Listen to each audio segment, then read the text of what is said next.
Folks, I have Viz Champ from 2024. Chris has come along to share some of the tips and secrets from his Viz feeder entry. I was really interested about this, Chris, because I know this isn't like your first entry into Viz. You actually entered quite a few entries before, and how did you decide to settle down on this topic versus, say, other ones? You might have had tons of ideas, or did you just have this one to start with? I'm really interested in that. There were loads of ideas. So yeah, this was my fifth time entering IMVIS, and one of the things that I'd learned from the previous four was really that you kind of have to go for something a little bit unusual, something that people aren't always going to gravitate towards. So when the theme of love came out, I was immediately thinking kind of, well, what do I love? And I was coming up with all these cliches like my wife. That got chucked out pretty quickly. And then I was thinking things like rugby, but I've done a lot of rugby Vizzes in the past. And then I kind of thought, can I turn this completely on its head? And that's where this idea of food, or kind of more the absence of food, came from. But still trying to keep it very close to love. It was quite a kind of fine line to balance, going between my love of food and then hunger. And it's like, hunger is about as far away from love as you can get. Yeah, I also wanted a topic that had loads of data that was kind of readily available, and the issue of kind of global hunger lends itself really well to that because it is such a focus point in the world, because it's such a big issue at the moment. Awesome, awesome. So you went with something you liked, but that was the sort of driving force, was something you liked, not necessarily like directly teamed to the theme, but you managed to make it like part of the theme. Is that? Yeah, yeah, completely. So yeah, and kind of trying to keep coming back to the theme as well, because I've seen in the past some people had been kind of disqualified with their entries because it wasn't close enough to the theme. And I feel like that almost could have easily happened here as well. It's kind of because hunger is just so far away from that theme, which is where, as you get to the kind of bottom section of it, it changes to what makes my heart full about this whole picture of global hunger. And it's that story of improvement, which I really wanted to be the takeaway from the Viz. Okay, okay, nice there. I also love the like foresight to think I'm going to pick something with a lot of data associated with it. Having spent a few projects of my own where there wasn't many data, or I had to go and get the data myself or make it. So yeah, that's definitely like a real like big tip there, or yeah, lesson learned from that. But yeah, you mentioning here about how the sort of content is laid out. What I noticed with this is you start with like your own personal perspective on food, and then it almost comes like a gut punch almost, this sort of notion of hunger, of like this is what I like about food, but then a lot of people here just don't have it. That really took me like on a emotional kind of twist in the story. How did you end up deciding on this, sort of this personal view, and then the bigger picture coming in later? So I kind of always wanted to do that twist, but I think the focus on the personal really grew as I went through it. So one of the kind of earlier iterations, which I've got open here, has a lot less of that kind of initial view of what I love about food. The intention was never to bring in like the recipes that I liked. It was literally just to have kind of a block of text to begin with, and then that very stark transition. But I think by making it more personal, you kind of develop a greater kind of trust in what I'm saying and more of a connection with the Viz. So then that twist kind of hits you that little bit harder because you're more invested in the topic of food already. And then it's like, whoa, hang on. This is a bigger change than it would have been if it was just a block of text. Yeah, yeah, it certainly caught me by surprise. I didn't think I was going on to something about global hunger policies at all when I first started with the biz. I thought it was like a super nice touch. I really enjoyed that. But actually, like, this is really interesting. Can you just, like, show us a bit more of this sort of like the behind the scenes? Because this is like the horizontal, like, scrolly. Have anything you had here that you can share? I wasn't sold on doing a long form because it's what I'd done in all of my previous entries to Iron Viz, and I kind of wondered if this was something that could be shaken up. Kind of thinking back to Sam Parsons' entry that got him into the final in 2021. That was a very vertical Viz, and I think CJ's as well in 2022 was again more horizontal than vertical. I knew that I didn't want everything visible at once, so I had this idea of kind of buttons that would expand the Viz. So you'd start with just that view on the left, and then it would open up each of these panels. But as I was kind of working on it, I realised that it was a pain for me to have to keep scrolling left and right each time, and that was obviously going to be an issue for somebody looking at it.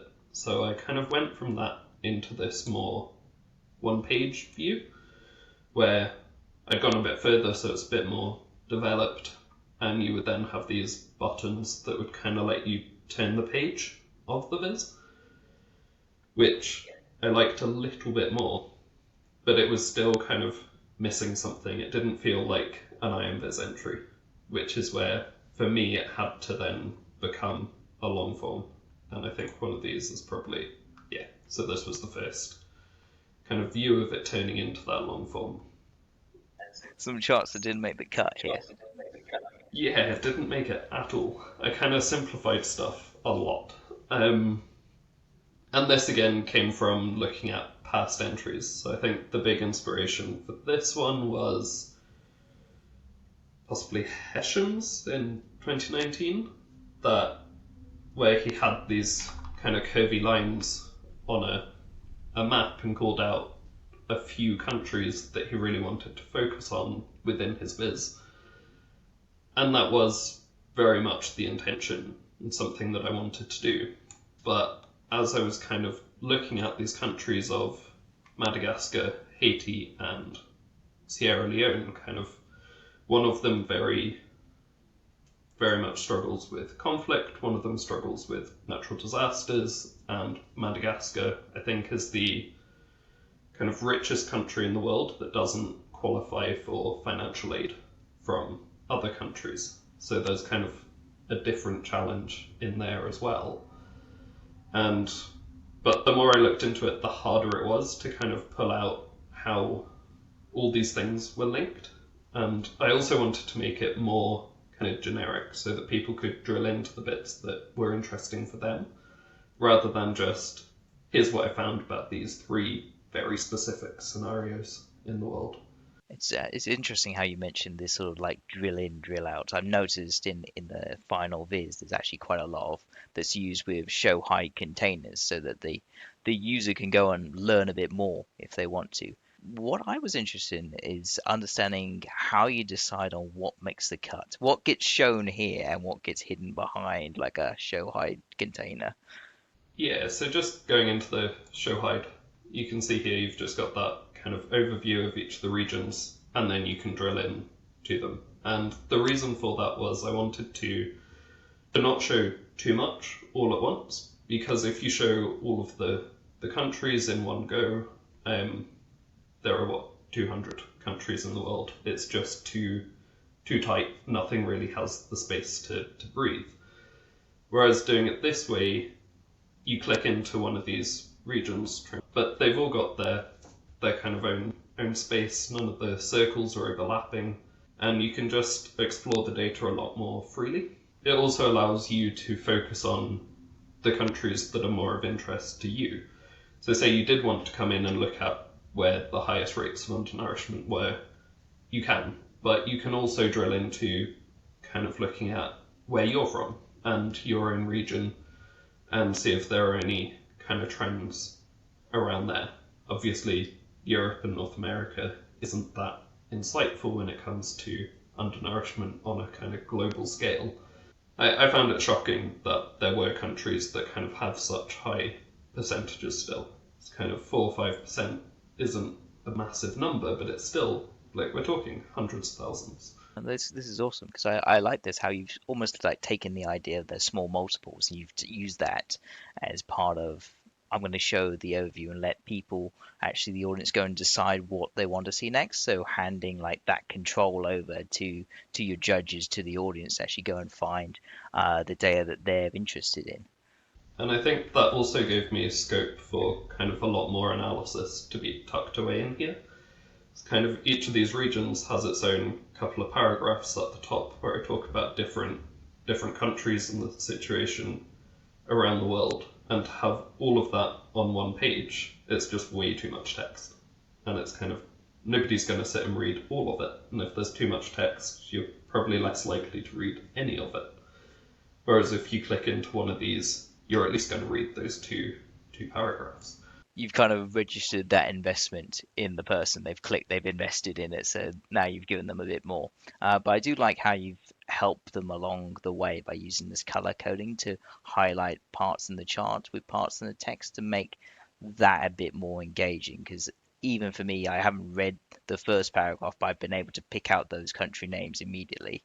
It's that kind of subtle bringing in more colour than maybe needs to be there that just kind of livens up the viz a little bit. I also struggled to begin with, kind of because you've obviously got that big block of colour at the top, but then that colour just completely disappears. Whereas I wanted that colour palette to still be a feature throughout the viz. And so just subtly kind of slotting it in with these country names kind of helps bring the whole design together a little bit more. But I see some of the charts here. I see you've actually gone for more of the like simpler kind of charts to sort of easy to explain. Did you ever have like any ambitions for like the grander, more designed charts? I know when I've got a data set, I'm thinking like, how can I just throw more things in it, turn it into radars or whatever? Did you have any of those sort of plans or ideas in the works, or were you going to keep it sort of quite simple from the beginning? Those ideas were always there. I love a radial. Yeah, looking back over my Tableau public Vizzes, there are probably a lot of cases in there where I've used radials and they've just been completely unnecessary. And I've done that in past Viz entries as well. And I think with this, I wanted it to be the topic that really spoke to you and was the kind of shouty bit rather than the visuals. So by keeping everything a lot more kind of pared back and simple, you didn't have to spend the time working out how to read a fancy radial chart. You just saw these kind of dots, and you know how to read a dot plot, you know how to read a line chart, a bar chart. So your cognitive load could be on more understanding the story and the analysis and the data that sits behind it. There's a lot of work that goes into this stuff, Chris. I just wanted to know, like, how do you decide that this is enough? Is it do you hit the deadline that's I'm just haven't gonna have to ship it as it is, or do you have like a place in mind you want to get to when deciding that this is enough, or are you calling on to like bits of feedback? I think a mixture of all of that, honestly. I was looking through the saved versions that I've got on my computer, and the last one was saved about 10 minutes before the deadline. So it's definitely a deadline thing in there. I also went through some quite extensive storyboarding with it. I've not managed to find them, but I did have lots of post-it notes that kind of mapped out where I wanted the story to go. And so once I'd kind of ticked off exploring everything that was on those post-it notes, I knew that everything I wanted to be in there was in there. But also feedback from people in the community, people who have nothing to do with data or Dataviz was also really helpful. It's kind of to know, like when you get too close to a project, you just stop being able to see what's good, what's necessary, and the bits that you can take out, or even kind of little bits of context that you'd maybe miss. And through that kind of feedback, I added in these like little shout outs just to tell you to click on these buttons. And it's kind of the really subtle stuff like that that I think when you're in the thick of building something, you know that you've added a button there and you kind of assume that it'll be obvious to everyone, but quite often it's not at all. Yeah, yeah, absolutely. that's certainly one of the things I've learned is that having those little call outs just makes it so much more likely that someone's gonna press a button or interact with a point or hover over a mark.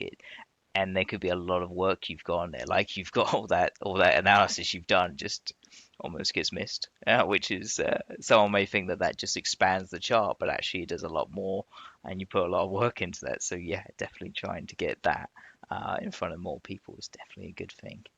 It's just going to say, really labouring that point as well. Kind of, I've got it at the top saying that wherever you see this icon, you should click on it to find out more. And then again, once the icon is visible, you've got an arrow pointing to it, reminding you that you can click on it. And then again down here, even though you've seen that kind of twice already, it's still there to tell you that you can expand this part of the chart as well. So it's almost just being very over the top with forcing people to look deeper at your work. Just kind of don't hide behind it. Like be proud of what you've done and be bold. Yeah, and you can guarantee that someone's not going to read the first one. So that's the thing I've sort of learned. You can guarantee you give like set of instructions at the top. Just already scrolled past. I want to see the business. So you mentioned there like the storyboarding. So did you like when you were doing your analysis, say like have little like insight points that you were trying to sort of piece together in terms of forming out the story? Were you going for that kind of exercise?